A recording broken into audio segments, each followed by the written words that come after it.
নার্সদের স্বাস্থ্য ভবনে অভিযানে ধুন্ধুমার কাণ্ড। নার্সেস ইউনিটি সংগঠনের ডাকে আজকে অভিযান। স্বাস্থ্য ব্যবস্থায় দুর্নীতির অভিযোগ নার্সদের।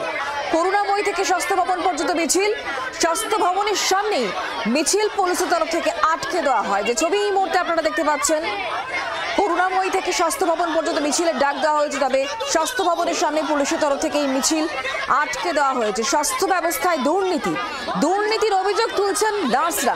আমরা কথা বলবো সরাসরি, আমাদের সঙ্গে নান্টু হাজরা রয়েছেন, আমাদের প্রতিনিধি। নান্টু, আজকে নার্সদের ডাকা যে মিছিল, সেই মিছিল শুরুতেই কি পুলিশ আটকে দিল? এই মুহূর্তে কি ছবি?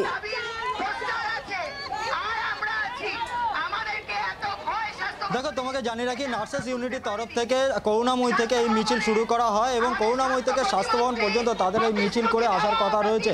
এবং তোমাকে জানিয়ে রাখি যে করুণাময়ী থেকে মিছিল শুরু হওয়ার পর যখন স্বাস্থ্য ভবনের ঠিক আগে আসে, সেইখানে কিন্তু পুলিশের তরফ থেকে তাদেরকে আটকে দেওয়া হয়। এবং তোমাকে দেখাবো একবার, প্রচুর পুলিশ, সেই পুলিশ কিন্তু মোতায়েন রয়েছে এবং সেখানে ব্যারিকেড দিয়ে সেই রাস্তা বন্ধ করে রাখা হয়। এবং যখনই এই মিছিল এখানে এসে পৌঁছয়, সেই সময় কিন্তু দেখা যায় যে পুলিশের সাথে রীতিমতো ধস্তাধস্তির একটা পরিস্থিতি তৈরি হয় এবং যারা আন্দোলনকারী তারা এই ব্যারিকেড ভেঙে এগিয়ে যাওয়ার চেষ্টা করেন, কিন্তু পুলিশ তাদেরকে আটকে দেয়। মূলত তাদের যেটা বক্তব্য, অর্থাৎ তাদের যেটা দাবি, যে দাবি নিয়ে তারা আজকে এই স্বাস্থ্যবান অভিযানের ডাক দিয়েছে, সেই দাবিগুলো হলো প্রাপ্য বেতন কাঠামো চালু করতে হবে, অভয়ার ন্যায় বিচার, সেই ন্যায় বিচার দিতে হবে, কর্মক্ষেত্রে থ্রেড কালচার বন্ধের দাবিতে ও স্বাস্থ্য ব্যবস্থায় দুর্নীতি রুখতে তাদের এই আন্দোলন। এবং সেই আন্দোলন শুরু হয় করুণাময়ী থেকে, অর্থাৎ করুণাময়ী থেকে তারা মিছিল করে যখন স্বাস্থ্য ভবন পর্যন্ত আসে, দেখা যায় যে ঠিক স্বাস্থ্য ভবনের আগেই বিশাল পুলিশ বাহিনী তারা ব্যারিকেড করে সেই রাস্তা কিন্তু আটকে দেয়। এবং তারপরে যখন এই মিছিল এসে পৌঁছয়, তখন পুলিশের তরফ থেকে তাদের আটকে দিলেই রীতিমতো একটা ধস্তাধস্তির পরিস্থিতি তৈরি হয়। এবং এই মুহূর্তে তুমি যে ছবি দেখতে পাচ্ছ, যে সকলেই রাস্তায় বসে পড়েছে এবং রাস্তায় বসে তাদের এই বিক্ষোভ কর্মসূচি তারা কিন্তু চালিয়ে যাচ্ছেন।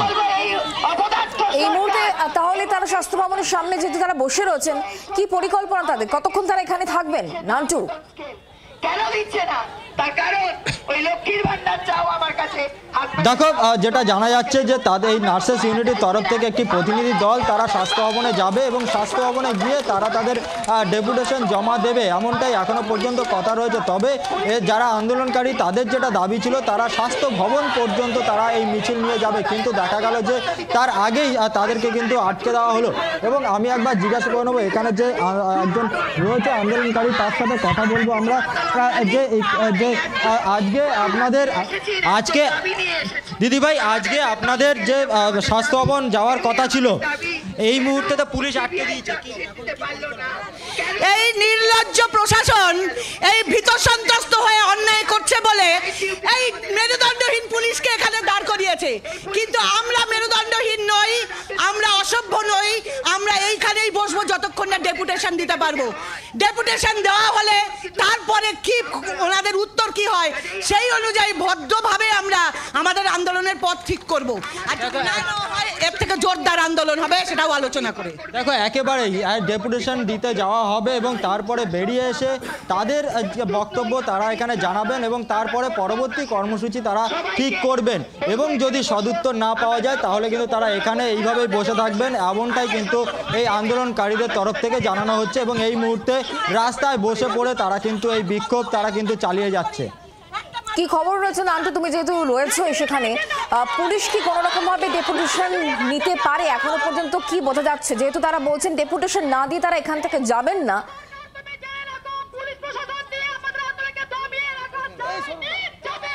দেখো, পুলিশের তরফ থেকে কিন্তু এখানে যারা রয়েছে তাদের সাথে কথা হচ্ছে আন্দোলনকারীদের। এবং যেটা জানা যাচ্ছে যে এই যে নার্সেস ইউনিটির তরফ থেকে একটি প্রতিনিধি দল তারা যাবে ডেপুটেশন দিতে এবং সেখানে গিয়ে তাদের যে দাবি, সেই দাবি তারা জানাবেন। এবং তাদের অর্থাৎ এই নার্সেস ইউনিটির তরফ থেকে যেটা বলা হচ্ছে, যদি তাদের এই যে প্রশ্ন নিয়ে তারা যাচ্ছেন তার যদি ঠিক উত্তর তারা না পান, তাহলে কিন্তু তারা এইভাবেই বসে আন্দোলন করবেন, এমনটাই জানাচ্ছেন। এবং তাদের মূল যেটা দাবি হলো যে তাদের বেতন বৈষম্য, অর্থাৎ তাদের এই যে বেতন পরিকাঠামো, সেই বেতন পরিকাঠামো অবিলম্বে চালু করতে হবে। এবং সেই কারণেই এটাই তাদের মূল দাবি। তার পাশাপাশি অভয়ার ন্যায় বিচার, কর্মক্ষেত্রে থ্রেড কালচার বন্ধের দাবি এবং স্বাস্থ্য ব্যবস্থায় যে দুর্নীতি, সেই দুর্নীতি বন্ধ করতে হবে। এই দাবিগুলো নিয়েই তাদের কিন্তু আজকে এই স্বাস্থ্য ভবনে স্বাস্থ্যের যা অধিকর্তা রয়েছে তার সঙ্গে তাদের ডেপুটেশন দেওয়ার কথা রয়েছে এবং এখনো পর্যন্ত তারা আলোচনা করছেন আন্দোলনকারীরা যে কতজন ডেপুটেশন দিতে যাবে। তবে পুলিশের তরফ থেকে যেটা বলা হচ্ছে যে একটি প্রতিনিধি দল তাদেরকে নিয়ে যাওয়া হবে স্বাস্থ্য ভবনে এবং সেখানে গিয়ে তারা ডেপুটেশন দেবে। এবং এখনো পর্যন্ত যেটা দেখা যাচ্ছে প্রচুর পুলিশ স্বাস্থ্য ভবনের ঠিক আগে যেখানে ব্যারিকেড দিয়ে দাঁড়িয়ে রয়েছে তার সামনে আন্দোলনকারীরা রাস্তায় বসে তারা কিন্তু এই মুহূর্তে বিক্ষোভ দেখাচ্ছে এবং তারা নিজেদের মধ্যে আলোচনা করছেন যে কতজন ডেপুটেশন দিতে যাবে এবং সেই ডেপুটেশন দেওয়ার পরেই তাদের পরবর্তী যে কর্মসূচি সেগুলো তারা ঠিক করবেন বলে এখনো পর্যন্ত জানা যাচ্ছে। বাংলার আওয়াজ, বাঙালির আবেগ, জি 24 ঘন্টা।